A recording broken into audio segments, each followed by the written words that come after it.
Hello दोस्तों, zone 36 में आप सबका स्वागत है। आज का वीडियो आपके लिए बहुत यूजफुल होने वाला है क्योंकि आज हम डिस्कस करेंगे आईबीपीएस का जो नोटिफिकेशन आया है उसके सिलेबस के बारे में। क्या सिलेबस है, क्या इसका स्ट्रैटेजी होना चाहिए, तो एंड तक बने रहिए। चलिए, सबसे पहले आईबीपीएस का जो नोटिफिकेशन आया उसको देखते हैं। जो नोट करने वाला टाइम है वो है कि आपका प्रीलिम्स आपका अगस्त में होने वाला है और दूसरी बात, आपका जो मेंस होने वाला है वो अक्टूबर में होने वाला है। तो दोस्तों अभी जुलाई चल रहा है, आपके पास बहुत ही कम टाइम बचा है। अभी से प्रिपरेशन एकदम बढ़ा दीजिए, 2x स्पीड में अपनी प्रिपरेशन बढ़ा दीजिए। प्रिपरेशन कैसे करना है, क्या सिलेबस होगा, मैं पूरा इस वीडियो में आपको बताऊंगा। ये कुछ बैंक्स हैं आईबीपीएस के। अगर आप आईबीपीएस का एग्जाम क्रैक करते हैं, फाइनल क्रैक करते हैं, तो ये सारे बैंक्स हैं जिसमें आपका सिलेक्शन होगा। Bank of Baroda, Canara bank, Indian overseas bank, UCO bank, bank of India, central bank of India, Punjab national bank, union bank of India, bank of Maharashtra, Indian bank, Punjab and Sindh bank.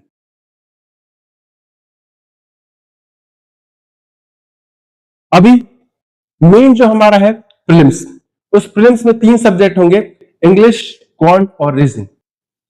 ये क्वेश्चंस है, नंबर ऑफ क्वेश्चंस, ये number of marks. Total 100 question होंगे, 100 marks होंगे, ठीक। और इनको solve करने के लिए आपके पास रहेगा 60 मिनट्स। सेक्शनल टाइमिंग रहेगा 20 मिनट्स, 20 मिनट्स और 20 मिनट्स। हर सब्जेक्ट के लिए आपको 20 मिनट्स मिलेगा। आप एक चीज समझ सकते हैं, 60 मिनट में 100 क्वेश्चन आपको बनाने हो, ठीक है। और टाइम जो है इसमें सबसे ज्यादा की फैक्टर रहेगा। बैंकिंग एग्जाम में सबसे इंपॉर्टेंट जो है वो होता है टाइम। तो आपको जो भी क्वेश्चन बनाना है स्पीड से बनाना है, इसकी प्रैक्टिस करनी है। सिर्फ आप बना ले नहीं, स्पीड से, टाइम में आप बना पा रहे कि नहीं वो बात का ध्यान रखना है। और अगर किसी क्वेश्चन में अटक जाए तो उस क्वेश्चन में फंस के नहीं रहना, आपको तुरंत दूसरे क्वेश्चन पे स्विच करना है। और एक और बात का ध्यान रखना है कि क्वेश्चंस, हर एक क्वेश्चन आपको ज्यादा एक क्वेश्चन 1 नंबर का है, तो करना क्या है, आपको सबसे पहले इजी टारगेट करना है कि इजी क्वेश्चन पिक करना है। उसके बाद मॉडरेट क्वेश्चन करना है, मॉडरेट लेवल के क्वेश्चन। उसके बाद hard level question. Hard level question बनाने का आपको टाइम नहीं रहेगा, तो आप कोशिश कीजिए कि इजी और मॉडरेट, ये 2 लेवल के क्वेश्चंस आप एकदम प्रैक्टिस कर सकें। और सबसे पहले इजी पिक करें, फिर मॉडरेट पे जाए। चलिए दूसरे स्लाइड पर चलते हैं। ये आपका मेंस का है, रीजनिंग, आपका general awareness, English, data interpretation. ये नंबर ऑफ क्वेश्चंस है और नंबर ऑफ मार्क्स। डिस्क्रिप्टिव भी रहेगा, जिसमें 2 आपको रहेगा, ऐसे लिखने बोल सकता है और लेटर लिखने बोल सकता है, और उसके रहेंगे आपके पास 25 मार्क्स। पूरा क्वेश्चन पेपर खत्म होने के बाद ऑब्जेक्टिव वाला आपका डिस्क्रिप्टिव स्टार्ट होगा, ठीक है। और पूरे पूरे को सॉल्व करने के लिए आपके पास रहेंगे 160 मिनट्स। 160 मिनट्स और डिस्क्रिप्टिव के कितने, 30 मिनट्स, ठीक है।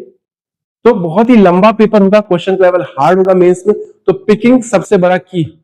दोस्तों कई कई ऐसे स्टूडेंट्स हैं जिनको बहुत कुछ आता है लेकिन उनको पिकिंग नहीं पता है, उनको क्वेश्चन नहीं पता है कि कौन सा लेवल आपको अटेम्प्ट करना है और कौन सा छोड़ना है।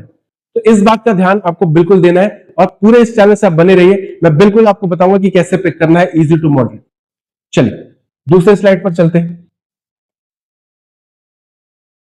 ठीक, किस वे में तैयारी करनी है, हमारा तैयारी का वे क्या होना चाहिए।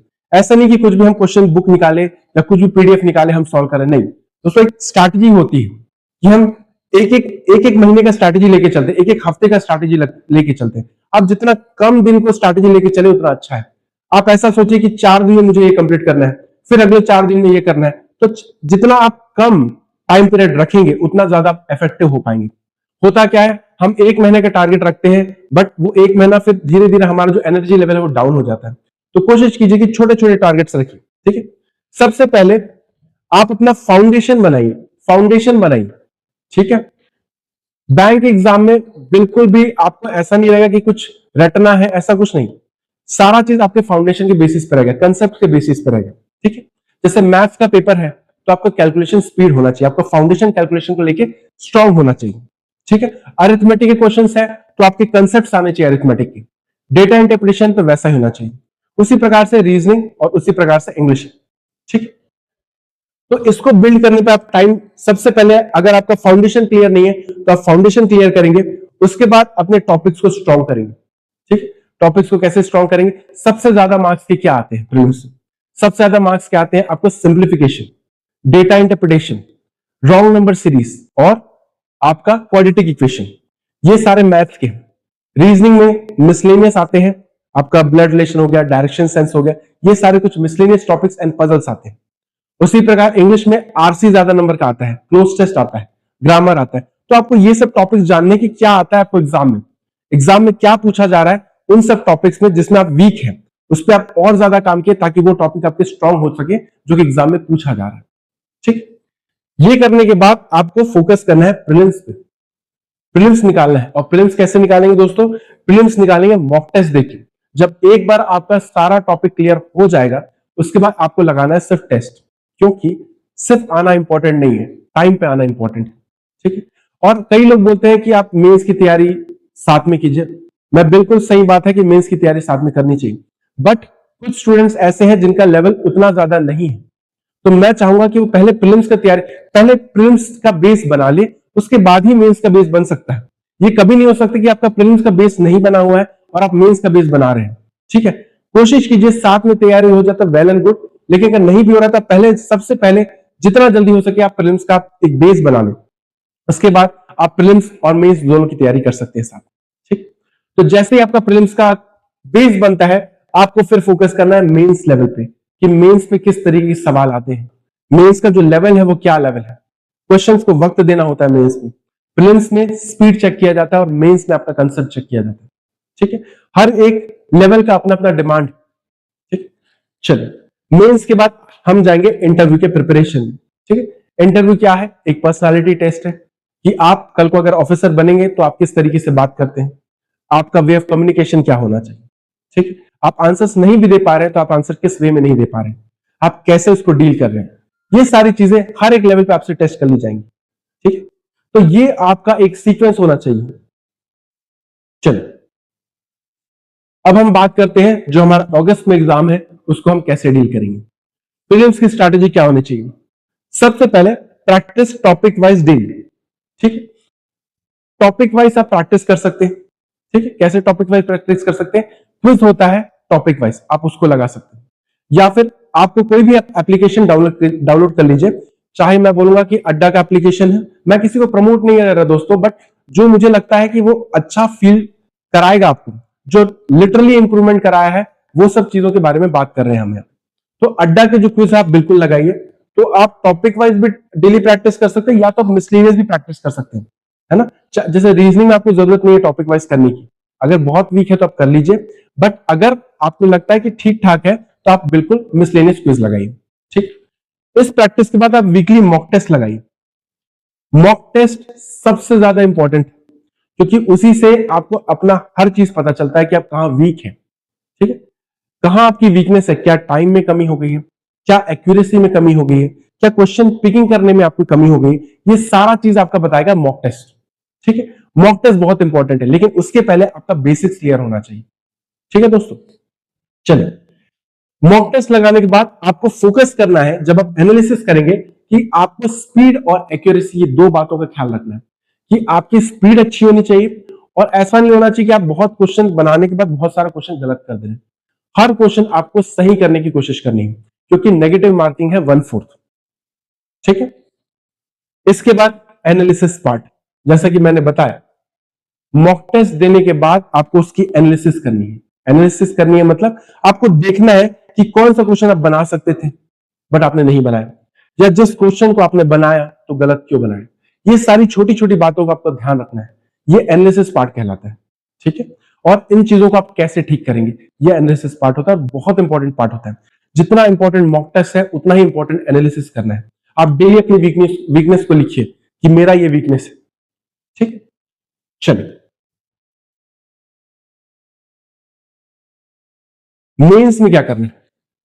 जो सबसे ज्यादा वेटेज कैरी करता है वो ये टॉपिक्स।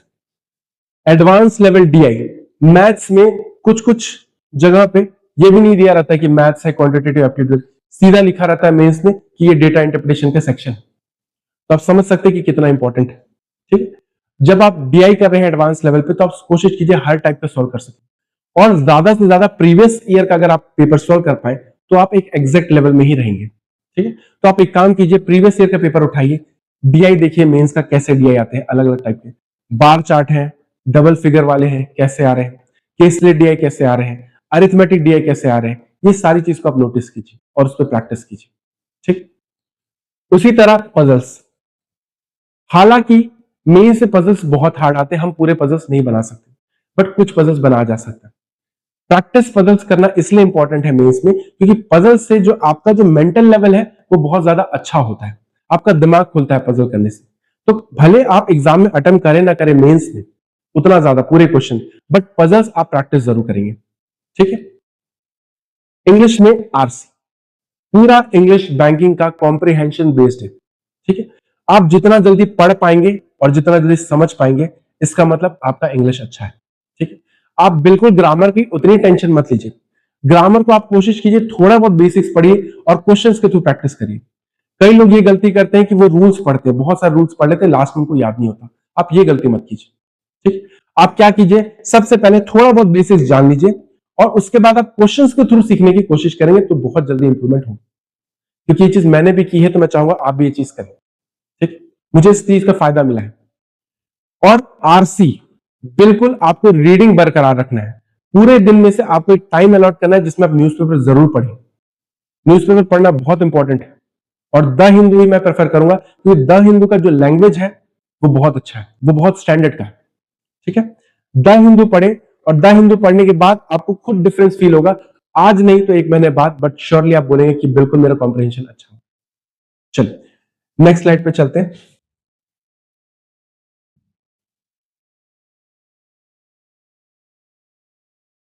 ये इंटरव्यू की स्ट्रैटेजी है कुछ। इंटरव्यू के बारे में मैं फिलहाल ज्यादा नहीं बोलना चाहता हूं क्योंकि अभी प्रीलिम्स है फिर मेंस है, इस पे हम अलग से वीडियो जरूर लाएंगे। ठीक है, इंटरव्यू में कैसे बात करना है, इंटरव्यू में कैसे क्वेश्चंस डील करने, कितने महीने का पढ़ के जाना है, ये सब स्टूडेंट्स के डाउट होते हैं, वो हम डेफिनेटली आने वाले वीडियो पे कवर करेंगे। चलिए, रीजनिंग में प्रीलिम्स में क्या आता है, मेंस में क्या आता है, आइए।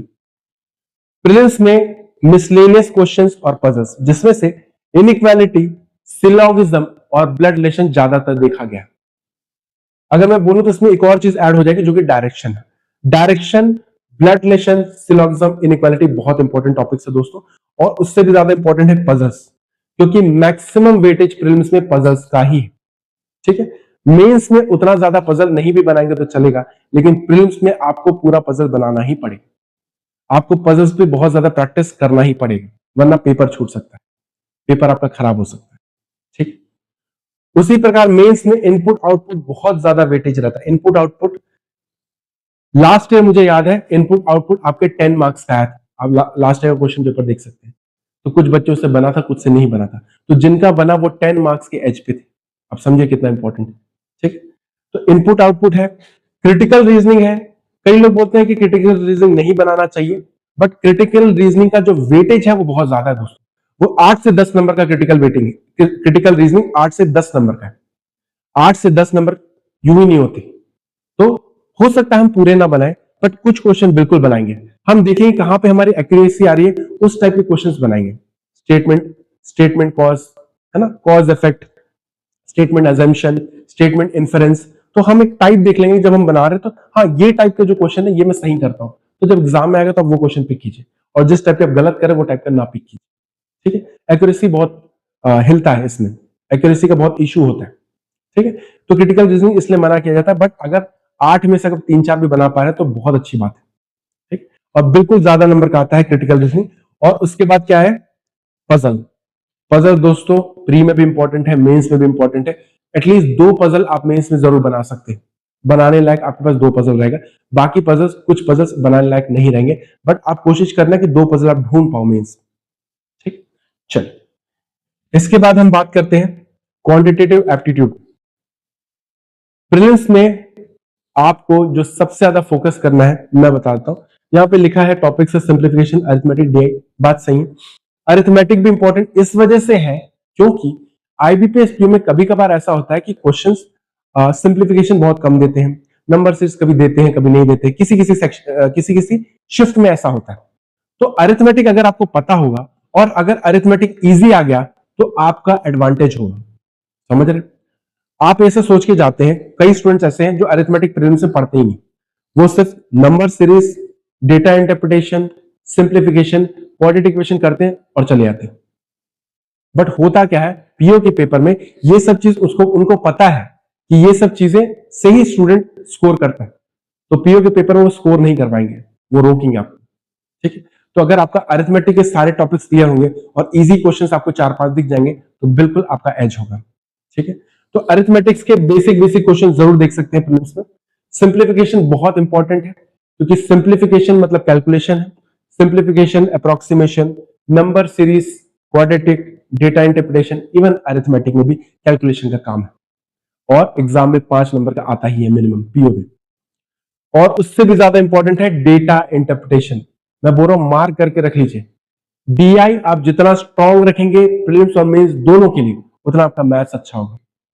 ठीक, और ये मेंस की टॉपिक है जिसमें caselet, missing DI, arithmetic level जो होगा वो लेवल थोड़ा बढ़ जाता है, लेवल थोड़ा बढ़ जाता है। और आजकल अलजेब्रा भी बहुत ज्यादा आ रहा है एग्जाम में। ठीक, ये कुछ मेंस के टॉपिक है, तो आपको समझ आया प्रीलिम्स के टॉपिक अलग है, मेंस के टॉपिक अलग है। मेंस मतलब एड ऑन टॉपिक है, प्री में जो टॉपिक है वो मेंस में तो रहेंगे, बट कुछ एक्स्ट्रा टॉपिक है जो आते हैं मेंस में, वो ये सारे थे। चलिए, और लास्ट बहुत इंपॉर्टेंट, इंग्लिश। मेरा ऐसा पर्सनल मानना है दोस्तों कि एसबीआई पीओ हो चाहे आईबीपीएस पीओ हो, एसबीआई का एग्जाम हो चाहे आईबीपीएस का एग्जाम हो, बिना इंग्लिश के चीजें क्लियर नहीं हो सकती, ये मेरा पर्सनल मानना है। इंग्लिश बहुत इंपॉर्टेंट है, क्योंकि मैथ्स और रीजनिंग उस लेवल पे आपको एज नहीं दिला सकता जितना इंग्लिश दिला सकता है। ठीक, और मेरा पर्सनल 2 बार का एक एक्सपीरियंस रहा है कि इंग्लिश कंपैरेटिवली उन 2 सेक्शन के इजी आता है। ठीक, इंग्लिश में आप एडिटोरियल रीड कर सकते हैं, वोकैबुलरी नोट कर सकते हैं। आरसी क्लोज टेस्ट बहुत इंपॉर्टेंट है। RC cloze test maximum number का आता है कॉम्प्रिहेंशन, और पैराजंबल जरूर आता है 5 नंबर का, थोड़ा ट्रिकी होता है, अगर आप अभी उस पर प्रैक्टिस करेंगे तो आपके 5 नंबर भी बन सकते हैं। Error spotting and grammar. Error के लिए आपको रूल्स करने की जरूरत नहीं है। आप क्या करेंगे एरर के लिए? एरर के लिए आप सिर्फ और सिर्फ थोड़े बहुत बेसिक्स पढ़ लेंगे, उसके बाद आप सिर्फ क्वेश्चन प्रैक्टिस करेंगे और क्वेश्चन के थ्रू सीखिए। ये छोटी से छोटी जो बातें हैं दोस्तों, ये बहुत ज्यादा इंपॉर्टेंट करती है, ये बहुत ज्यादा डिफरेंस क्रिएट करती है एग्जाम में। ठीक, चलिए ओके, अब एक बात करते हैं करंट अफेयर्स का। करंट अफेयर्स अभी जैसा एग्जाम आता है, आप जो जिन्होंने एग्जाम निकाला है उनसे भी पूछ सकते हैं, बहुत सारे स्टूडेंट्स से उनसे पूछ सकते हैं। करंट अफेयर्स पहले जैसे स्कोरिंग नहीं रहा है, और करंट अफेयर्स पहले जैसे स्कोरिंग नहीं रहा है, इसका मतलब आप अपना फोकस कीजिए सिर्फ बिजनेस न्यूज पे। जितना ज्यादा डेप्थ में आप बिजनेस न्यूज करेंगे उतना आप एज पढ़ेंगे, क्योंकि इस सेक्शन के नाम पे मेंशन किया गया है। आप जब नोटिफिकेशन देखेंगे करंट अफेयर्स में, आपको पूरा मेंशन किया गया कि बिजनेस, आरबीआई, ये सारी चीजें मेंशन की गई, मतलब पूरा फोकस इकोनॉमी में होना चाहिए। ठीक है, बिजनेस, बैंक, इकोनॉमिक, ये सारी चीज पे फोकस होना चाहिए। इसके क्वेश्चंस आप डेप्थ में कर सकते हैं। कहां से करना है, मैं आपको 2 सोर्स बोलूंगा जो बहुत इंपॉर्टेंट सोर्स है। एक होता है अफेयर्स क्लाउड और एक होता है गौरव गर्ग सर का स्टडी आईक्यू। ये 2 सोर्स पे राय कीजिए सर, है ना, 2 सोर्स ही बहुत इंपॉर्टेंट है। गौरव गर्ग सर का आप कर सकते हैं, वो बैंकिंग बहुत डेप्थ में पढ़ाते हैं और उनके question as it is exam में छपते हैं।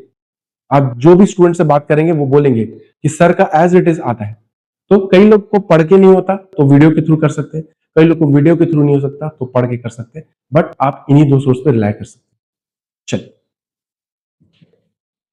आरबीआई बहुत इंपॉर्टेंट है, गवर्नमेंट की स्कीम्स रिलेटेड टू बैंकिंग। ठीक है, बैंकिंग पे ज्यादा आपको करना है, इकोनॉमी में ज्यादा फोकस रखना है आपको जनरल अवेयर्स के टॉपिक में। चलिए, इसके बाद मॉक टेस्ट, जैसा मैंने बताया आपने एक बार पढ़ लिया, जो बच्चे ऑलरेडी एक बार पढ़ चुके हैं, अब जो टाइम आया है वो मॉक टेस्ट देने का है ना? कुछ टाइम बचा है एग्जाम के, आप 15 से 20 दिन पहले आप मॉक टेस्ट लगाना चालू कर दीजिए प्रीलिम्स का। 1, 2, 3, जितना आपका स्टेमिना है, जितना आप कर सकते हैं। ठीक है, लेकिन ये नहीं करना है कि सिर्फ मॉक टेस्ट ही लगाना है, आपको मॉक टेस्ट लगाने के बाद उसका एनालिसिस पार्ट करना है, उसके बाद फिर मॉक टेस्ट लगाना है। ठीक है, अगर आपका ब्लड रिलेशन गलत हो रहा है, आप कोशिश कीजिए 3 ब्लड रिलेशन बनाइए और वो क्वेश्चन क्यों गलत हो देखिए, उसके बाद ही आप दूसरा मॉक टेस्ट देंगे। बिना एनालिसिस कंप्लीट किए आप मॉक टेस्ट नहीं देंगे, इस बात का खासकर आपको ध्यान रखना है।